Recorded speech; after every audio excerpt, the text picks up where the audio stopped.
Hello and welcome to MBTV locality review. आपके साथ मैं हूं रीना गौरव। आज के लोकेलिटी रिव्यू में हम एक ऐसे सेक्टर को रिव्यू करेंगे जो नोएडा के ग्रोथ कॉरिडोर में से एक यानी कि नोएडा ग्रेटर नोएडा एक्सप्रेसवे के पास पड़ता है। इसके साथ ही आपको बता दें कि नोएडा को ग्रेटर नोएडा से जोड़ता ये 6 लेन एक्सप्रेसवे महामाया फ्लाईओवर से शुरू होकर परी चौक तक जाता है। इसके दोनों तरफ ही high rise apartments, independent houses, villas और कमर्शियल प्रोजेक्ट्स हैं, जिनमें से कई अंडर कंस्ट्रक्शन हैं। एक्सप्रेसवे से 4 किलोमीटर दूर पड़ता है सेक्टर 140, जो कमर्शियल डेवलपमेंट से बस कर रहा है। यहाँ कई नामी डेवलपर्स के कमर्शियल प्रोजेक्ट्स डेवलप हो रहे हैं और कई जल्द ही लॉन्च होंगे।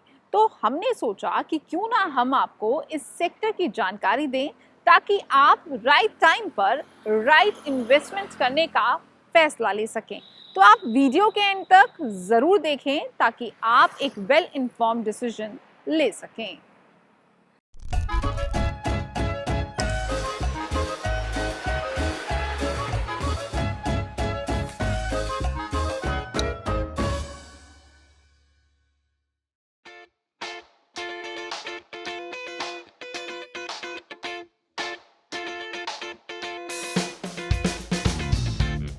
सेक्टर 140 को हम इसकी लोकेशन, कनेक्टिविटी, इंफ्रास्ट्रक्चर, डेवलपमेंट और सिविक इश्यूज जैसे पॉइंट्स पर रिव्यू करें।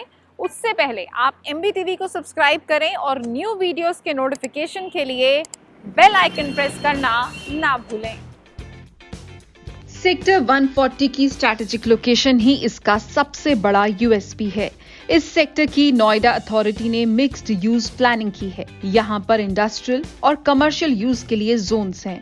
नोएडा मास्टर प्लान 2031 को अगर आप एनालाइज करेंगे तो पाएंगे कि सेक्टर 140 और इसके आसपास के कई सेक्टर्स ज्यादातर इंडस्ट्रियल और कमर्शियल हैं और उसी के आधार पर यहाँ पर डेवलपमेंट भी हो रहा है। ऐसे में ये कहना गलत नहीं होगा कि ये एरिया नोएडा में एक प्लान्ड सेंट्रल बिजनेस डिस्ट्रिक्ट की तरह उभर रहा है। बाकी के कमर्शियल सेक्टर्स के कंपैरिजन में सेक्टर 140, 140A काफी वेल प्लेस्ड है। इसके अपोजिट सेक्टर 137 और 143 डेंसली पॉपुलेटेड रेजिडेंशियल सेक्टर्स हैं और यहाँ पर नोएडा अथॉरिटी के खूबसूरत पार्क्स भी हैं।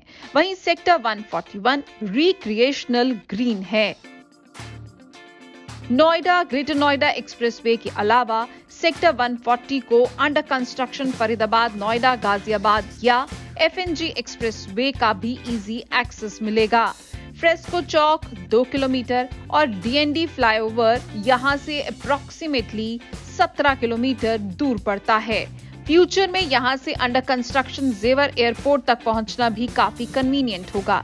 ऐसे में आपको 35 किलोमीटर दूर IGI एयरपोर्ट नहीं जाना होगा, जो डिस्टेंस में भले ही जेवर एयरपोर्ट से कम है, मगर पीक आवर्स में ट्रैफिक की वजह से काफी वक्त लग जाता है। New Delhi railway station via Noida greater Noida expressway 30 kilometre दूर पड़ता है। लोकेलिटी को एक्वा लाइन पर सेक्टर 137 और 142 के मेट्रो स्टेशन केटर करते हैं, जो अप्रोक्सीमेटली यहां से 3 किलोमीटर के डिस्टेंस पर हैं। फ्यूचर में एक्वा लाइन के एक्सटेंशन से Noida sector 142 botanical garden metro station से कनेक्ट होगा। बोटानिकल गार्डन स्टेशन कम्यूटर्स को मेट्रो की ब्लू और मेजेंटा लाइन से कनेक्ट करेगा। नोएडा ग्रेटर नोएडा एक्सप्रेसवे पर काफी स्ट्रैटेजिकली लोकेटेड होने के चलते सेक्टर 140 साउथ दिल्ली के काफी करीब है, पर वहां के कंपैरिजन में यहां पर कमर्शियल प्रॉपर्टीज के प्राइसेस काफी कम हैं। सेक्टर 140, 140A में कई वेल नोन प्रोजेक्ट्स हैं और कई जल्द ही ऑपरेट होंगे, जो इस सेक्टर को बिजनेस ग्रोथ और डेवलपमेंट में न्यू डायमेंशंस देंगे। ये प्रोजेक्ट्स नोएडा के साथ ही दिल्ली NCR के लोगों को भी सर्व करेंगे। इन सेक्टर्स में लोकेटेड कुछ की कंपनीज के नाम आप स्क्रीन पर देख सकते हैं।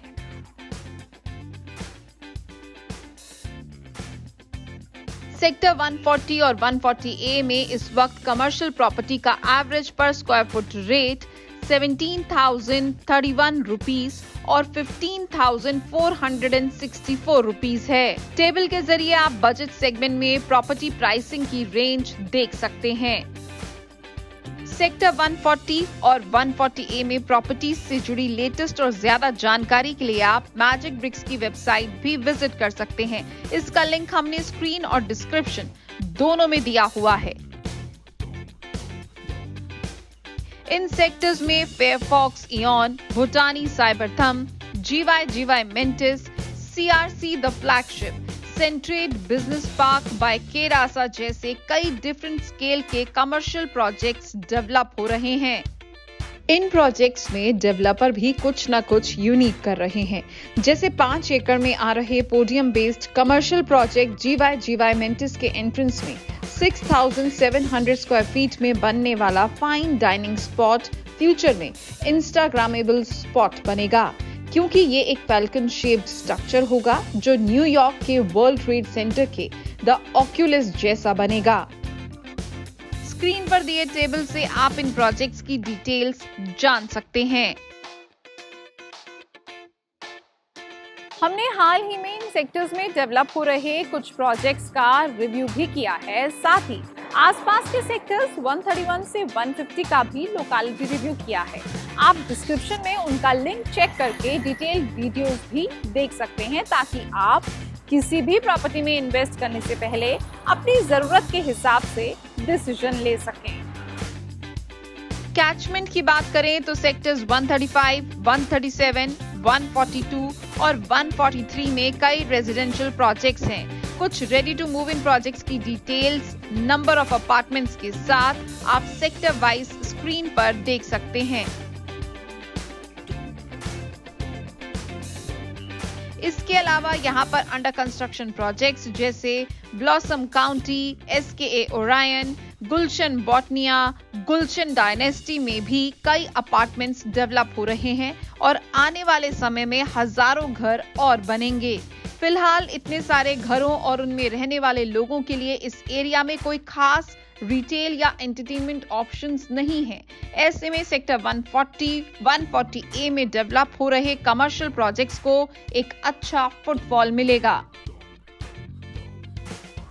आखिर में क्विक रैप अप करें तो नोएडा ग्रेटर नोएडा एक्सप्रेसवे से स्मूथ कनेक्टिविटी और हाई डेंसिटी रेजिडेंशियल सेक्टर्स के पास स्ट्रैटेजिक लोकेशन इस सेक्टर की कुछ USPs हैं। साथ ही क्योंकि ये डेवलपिंग सेक्टर है, यहाँ पर कमर्शियल रियल एस्टेट में इन्वेस्ट करने के लिए आपके पास कई ऑप्शंस हैं, मगर आप अपना ड्यू डिलिजेंस करने के बाद और अपनी जरूरत के हिसाब से ही किसी भी प्रोजेक्ट में इन्वेस्ट करें। मिडिल क्लास सोसाइटी में अगर प्रॉपर्टी में इन्वेस्ट करने की बात आती है तो रेजिडेंशियल प्रॉपर्टी में इन्वेस्टमेंट ही प्रिफर्ड चॉइस होती है। लेकिन आप ये ज़रूर समझें कि प्रॉपर्टी टाइप्स में आप सिर्फ रेजिडेंशियल में ही नहीं बल्कि कमर्शियल में भी इन्वेस्टमेंट कर सकते हैं। फ्यूचर में एक फिक्स्ड इनकम के तौर पर आप प्लॉट्स में कैपिटल एप्रिसिएशन के लिए इन्वेस्ट कर सकते हैं, मगर अच्छी रेंटल इनकम के लिए आपको कमर्शियल प्रॉपर्टी में इन्वेस्ट करने का भी सोचना चाहिए, क्योंकि कमर्शियल प्रॉपर्टी कैपिटल एप्रिसिएशन और रेंटल इनकम के मामले में रेजिडेंशियल से ज़्यादा अच्छा फ़ायदा देती है। ऐसे में सेक्टर 140 और 140A को आप एक्सप्लोर कर सकते हैं।